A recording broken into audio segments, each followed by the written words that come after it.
नमस्कार दोस्तों, आपके अपने YouTube चैनल एसके हिंदी में आपका स्वागत है। आज हम लोग इस क्लास में पढ़ेंगे तमस उपन्यास विष्णु साहनी द्वारा रचित है। इनका हम लोग सारांश जानेंगे। पहले विस्तार पूर्वक और प्रकाशन वर्ष है 1973 ईस्वी। यह 2 खंडों में विभाजित उपन्यास है। इनके रचयिता हैं विष्णु साहनी जी। और यह जो उपन्यास है ना, देश विभाजन से थोड़ा मिलता जुलता है और यह हिंदू मुसलमान पर आधारित है। अंग्रेज भी आते हैं, उसी के आधार पे यह उपन्यास लिखा गया है। आइए हम लोग विस्तार पूर्वक इसे पढ़ते हैं। यह विभाजनकालीन दंगों तथा उसके पीछे कार्य कर रही अंग्रेजों की नीति, फूट डालो और राज्य करो का पर्दाफाश करता है।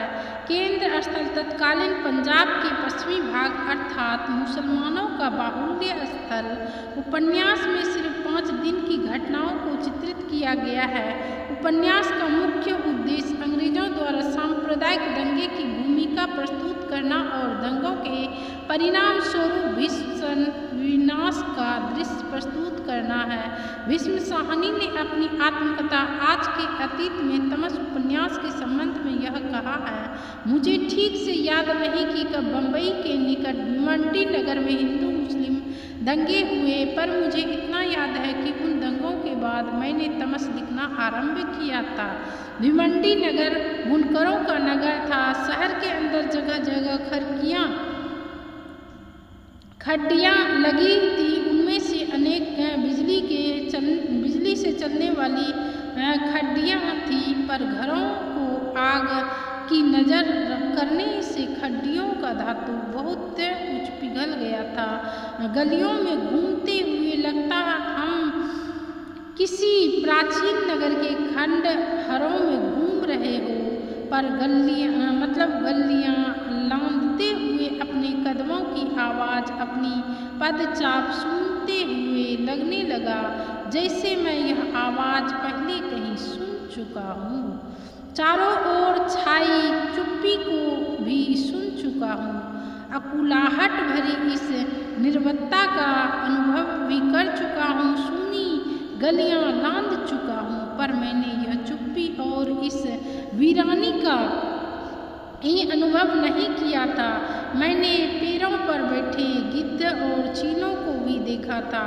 आधे आकाश में फली आग की लपटों की लू को भी देखा था।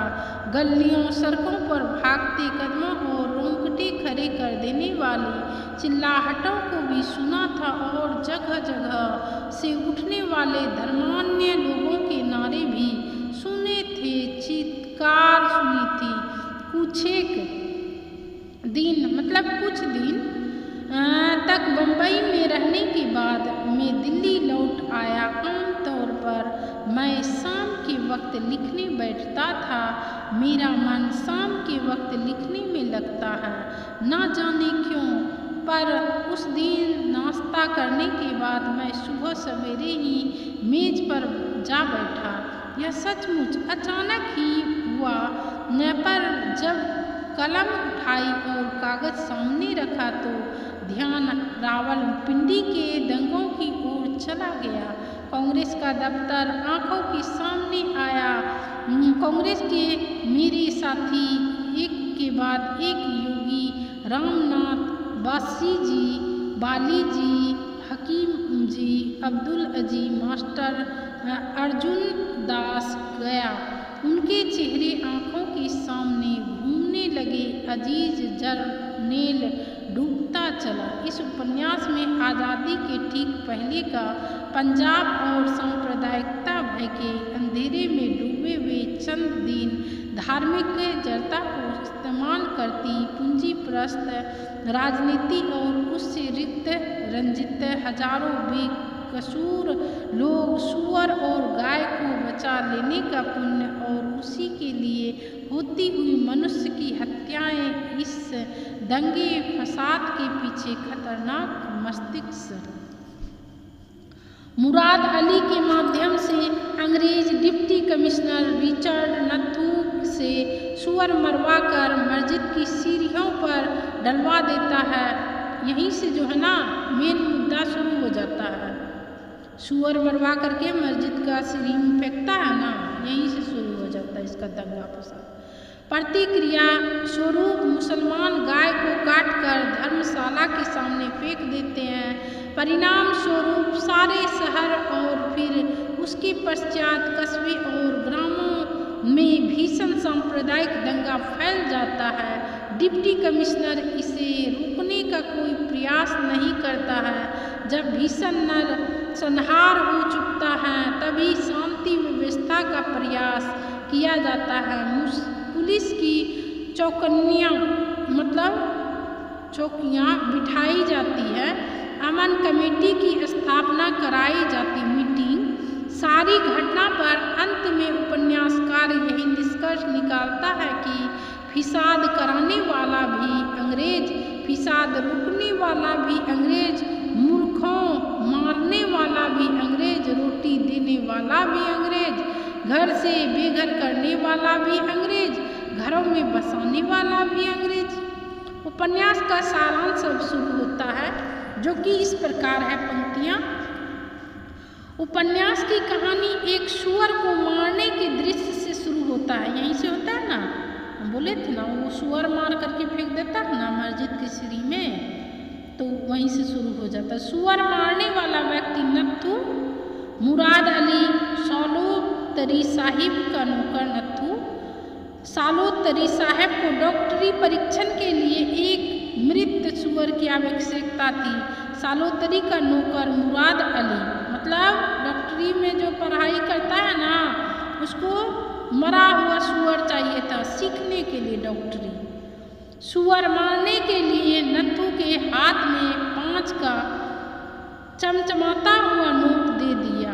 मुराद अली नत्थू को कहता है, इधर का इलाका मुसलमानी है, किसी मुसलमान ने देख लिया तो लोग बिगड़ेंगे, तुम भी ध्यान रखना, हमें भी यह काम बहुत बुरा लगता है, मगर क्या करें, साहब हुक्म है, मतलब साहब का हुक्म है, कैसे क्या करेगा ये छोटा जॉब में है, कैसे छोड़ दे। जिला कांग्रेस कमेटी के सदस्यों को सुबह 4 बजे शहर में निकालने वाली प्रभात फेरी में शामिल होने के लिए संध्या के समय ही कह दिया जाता है। बख्शी जी ने शंकर की बात का बुरा माना और कह उठे, कांग्रेस कमेटी से तेल की मंजूरी ले दो, मैं तो इसे रात दिन जलाए रखूँगा। जवाब में शंकर ने कहा, सिगरेटों के लिए आपको मंजूरी की जरूरत नहीं है तो मिट्टी के तेल के लिए क्यों होगी। मेहता जी कहते हैं, ने ही लाहौर में होने वाले कांग्रेसी सम्मेलन की सूची में से शंकर का नाम निकाल दिया है, इसीलिए शंकर और मेहता में वाद विवाद होता रहता था।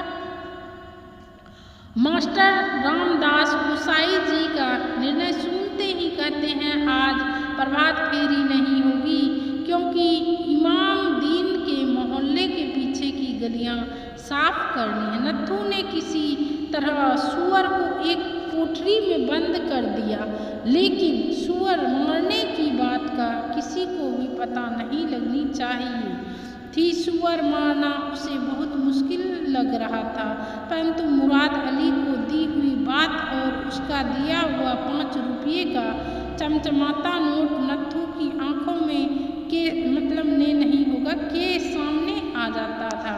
नत्थू पूरी रात सूअर के साथ लड़ता रहता है और अंत में वह सूअर को मारने में सफल होता है। इमाम दीन मोहल्ले के बाहर कमेटी के बड़े मैदान का बैसाख का ढोल बजाता और हुकूमत के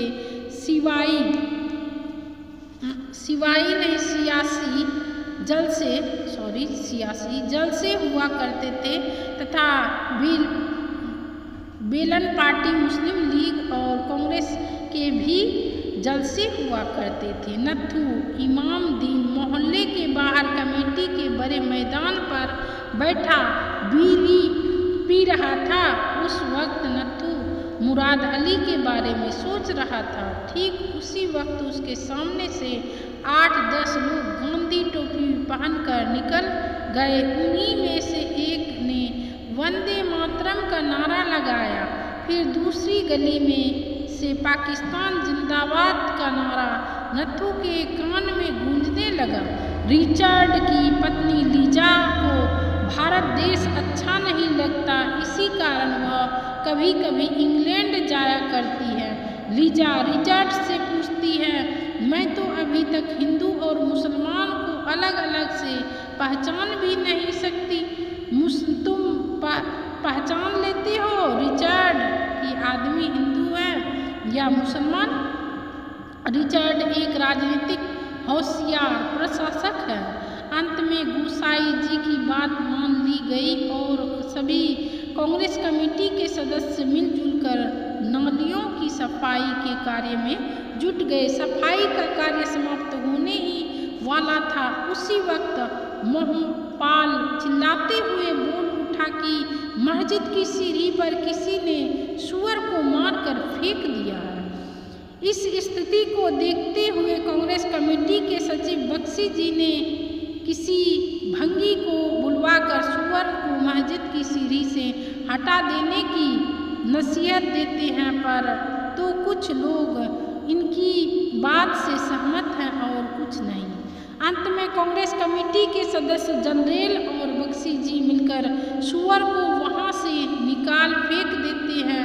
उसी वक्त उन सभी लोगों के सामने से एक आदमी गाय को लेकर उसी गली में चला जा रहा है। माई सत्तों की धर्मशाला के बाहर गाय के कटे हुए अंग फेंके हुए हैं। इससे शहर में स्थितियां बिगड़ चुकी थी। हिंदू अपनी रक्षा के लिए वानप्रस्थियों के मार्गदर्शन में सोच विचार करते हुए अपने बचाव के बारे में सोचते हैं। मास्टर देवव्रत कुछ ऐसे लड़के तैयार करना चाहता था जो फौलादी हो, किसी भी मुसीबत का सामना सीना तान कर करे, विजय को अपनी जीत बनाए। इस काम के लिए उन्होंने रणवीर को चुना। रणवीर एक मुर्गे का भी वध न कर सका क्योंकि वह कच्ची उम्र के साथ साथ धैर्यहीन भी था, परंतु का झापर उसे मतलब फौलाद बना देता है। देवव्रत मुर्गी का वध करने में कामयाब हो जाता है। देवव्रत अपने साथियों के साथ मिलकर तेल गर्म करने की और जहरीले बाण तैयार करने की योजना में कार्यरत हो जाता है। इस प्रकार रणवीर फौलादी दिल का बन गया था, मतलब दिल का फौलादी बन गया था। अब उसमें कुछ भी कर गुजरने की शक्ति आ गई थी। उसका जो इम्यूनिटी पावर है ना वो बढ़ गया। जब हिंदू मुसलमानों के दंगे के बारे में लीजा को मालूम होता है तो लीजा अफसोस करते हुए कहती है, तुम्हारे रहते फसाद हो गया। रिचर्ड को बहुत बुरा लगता है और वह जवाब में कहता है, हम इनके धार्मिक विवादों में दखल नहीं देते। लीजा जवाब में कहती है, ये लोग आपस में लड़े क्या, यह अच्छी बात है। रिचर्ड ने फिर से हंसते हुए कहा, क्या यह अच्छी बात होगी कि ये लोग मिलकर मेरे खिलाफ लड़े, मेरा खून करे। लाल लक्ष्मी नारायण अपने बेटे रणवीर की उद्विग्नता, दूसरी ओर अपनी बेटी तथा पत्नी को हिम्मत बनाए रखने की कोशिश कर रहा था, क्योंकि शहर में दंगे फसाद का भयानक वातावरण निर्माण हो चुका था। लक्ष्मी नारायण अपने परिवार को बचाने के लिए बिना किसी झिझक के अपने नौकर ननकू के हाथ पत्र देकर अपने समधी के पास भेजते हैं कि वह शहनवाज को भेजकर उन्हें और उनके परिवार को यहाँ से किसी सुरक्षित स्थान पर ले जाए। शहर में हिंदू मुसलमानों के मारे जाने की खबरें आने लगी।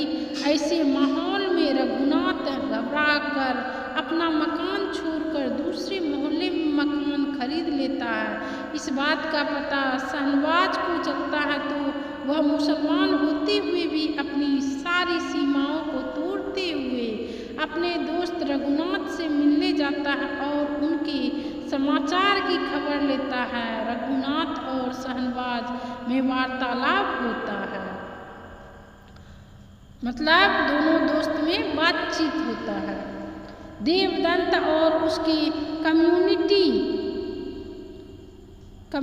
यहाँ नहीं हो जाएगा, कम्युनिस्ट पार्टी के सदस्यों का मत था कि कांग्रेस और मुस्लिम लीग इन दोनों पार्टियों के बीच अगर एक सफलतापूर्वक शांतिपूर्ण चर्चा हो जाए तो स्थिति पर काबू पाया जा सकता है। देवदत्त के इस प्रयत्न से मुस्लिम लीग के लीडर हयात बख्शी के घर बैठक होती है। कांग्रेस कमेटी की ओर से बख्शी जी भाग लेते हैं। जनरल अपनी अंतिम सांस छोड़ने से पहले कहता है, यह अंग्रेजों का मतलब कूटनीति है, वे ही हमें लड़ा रहे हैं। गांधी जी की तरह मेरी भी लाश पर पाकिस्तान बनेगा। इस बात को पूरा कर नहीं पाया कि उसकी अंतिम सांस शरीर से निकल जाती है।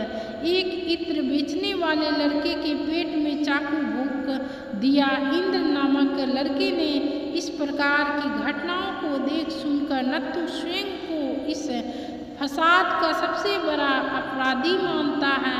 नत्थू यह रहस्य खुल जाने के भय से किसी से कह नहीं पाता। अंत में अपने दिल के बोझ को कम करने के लिए वह अपनी औरत के सामने राज खोल देता है। पवित्र धर्म के नाम पर फसादें शहर से लेकर देहातों तक पहुंच जाती है। जिस गांव में सालों से हरनाम सिंह और उसकी पत्नी बंतो दोनों एक साथ मिलकर अपने होटल के धंधे से चला रहे थे, फसादों के कारण बिगड़ी हुई परिस्थितियां उन गांवों में प्रवेश कर चुकी थी। इसी वजह से इस बिगड़े हुए माहौल से पत्नी बंतो हरनाम को सावधान करती हुई गांव छोड़ देने की सलाह भी देती है, मगर हरनाम सिंह को अपने गांव वालों पर विश्वास है।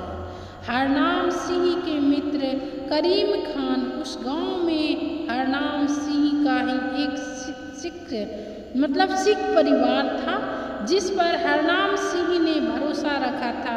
वही खुद आकर कह जाता है कि गांव वाले तुम्हें भले ही कुछ ना बोले, मगर बाहर से जो दंगाई आने वाले हैं उन लोगों से तो तुम्हें बचाना मेरे लिए मुश्किल है। करीम खान की इन बातों से हरनाम सिंह ठंडा पड़ जाता है। अपना सब कुछ त्याग कर अपनी पत्नी बंतों के साथ हरनाम सिंह गांव छोड़कर चला जाता है। गांव के सभी सिख गुरुद्वारे में जमा हुए थे। सुरक्षा व्यवस्था के अलग अलग मोर्चे पर बिशन सिंह, किशन सिंह, निहंग सिंह, तेज सिंह आदि डट कर लड़े हुए थे। मुसलमानों की ओर से मीरदाद और सिखों की ओर से सोहन सिंह अपने अपने समाज के लोगों को समझाते हुए कहते हैं, यह अंग्रेजों की कूटनीति है, हम लोगों को मिलजुल कर रहना चाहिए। हरनाम सिंह अपनी पत्नी बंतों के साथ दरवाजे पर दस्तक देने पर दरवाज़ा खोलने के पश्चात पता चलता है कि जी मुसलमान का है। घर के अंदर दो औरतें थी, उनमें एक का नाम राजू और दूसरी राजू की बहू अकराम थी। उस घर का आदमी एहसान अली एक बड़ा सा ट्रक लेकर आता है। अटाले पर बैठे हरनाम सिंह ने ट्रक को देखते ही पहचान लिया कि इन्हीं लोगों ने मेरा घर लूटा है। एहसान अली के लाए ट्रक का ताला अकरा हथौड़ी से तोड़ने लगती हैं तो हरनाम सिंह निडर तथा आत्मविश्वास के साथ बोलता है, ताला क्यों तोड़ते हो बेटी, यह लो चाबी, यह हमारा ही ट्रक है। एहसान अली में हरनाम सिंह हूँ, एहसान अली कहता है मैं हरनाम सिंह हूँ, तुम्हारी घरवाली ने हमें पनाह दी है। गुरु महाराज गुरु महाराज। एहसान अली हरनाम सिंह और बंतों को फटकारते हुए सचेत करता है कि मैं तो खुदा के वास्ते कुछ नहीं कहूँगा, मगर मेरे बेटे रमजान को पता चला तो आपके साथ किस प्रकार का व्यवहार करेगा मुझे मालूम नहीं, क्योंकि हिंदू मुसलमानों के दंगों ने उसके मन में दहशत भर दी है। रमजान अली की बुरी गलतियां सुनकर हरनाम सिंह और बंतों को बहुत बुरा लगा, परंतु उन्होंने सोच ही लिया था कि मृत्यु से ज़्यादा क्या होगा। राजू अपने बेटे रमजान अली को डांटती है, फिर भी वह गुस्से में अपना मुंह बंद नहीं करता, मतलब नहीं रखता है। बेटे के इस व्यवहार से राजू का मन शांत नहीं हुआ। राजू आधी रात के समय संदूक और ट्रक से जेवरात की एक छोटी सी पोटली निकालकर उसके हाथ में देती हुई बोल उठती है, तू सांडे संदूक विचों मिले हैं ना, मैं कड लियाई। हाँ, तू सांडे ऊपर ऑक्स बेला आया है, जेवल कील कोरिय सा सहारा होवेगा।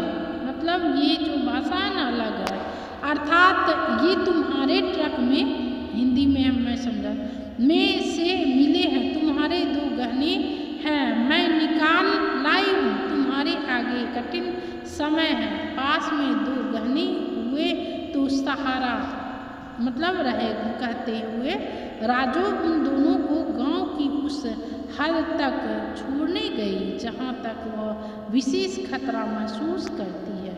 हरनाम सिंह का बेटा इकबाल सिंह छुपाता हुआ अपने माता पिता से मतलब छुपता हुआ अपने माता पिता से मिलने जा रहा था कि कुछ लूटपाट करके वापस लौट रहे मुसलमानों के हाथ लड़का लग जाता है। वे लोग इसका पीछा करते हुए पकड़ लेते हैं और उसे मार पीट कर इतना मजबूर कर देते हैं कि वह आसानी से इस्लाम धर्म कबूल कर लेता है।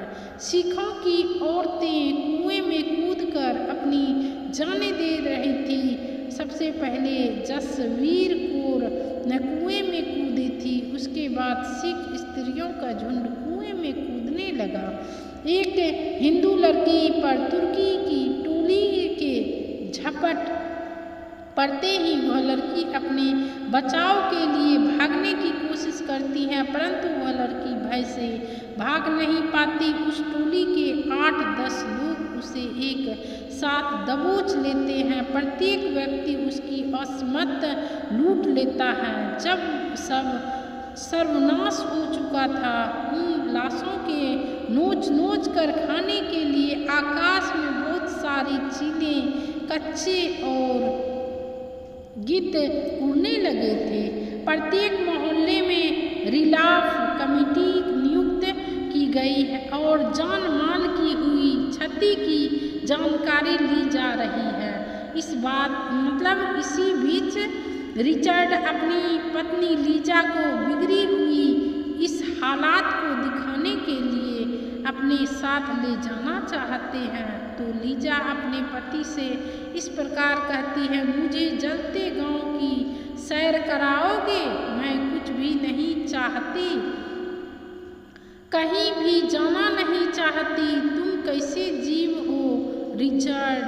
ऐसे स्थानों पर भी तुम नए नए पक्षी देख सकते हो, न लार्क पक्षी की आवाज़ सुन सकते हो।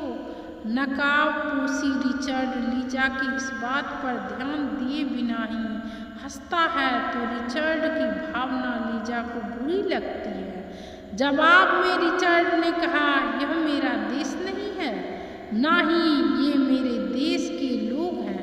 ये जो है ना अंग्रेज रहता है लोग।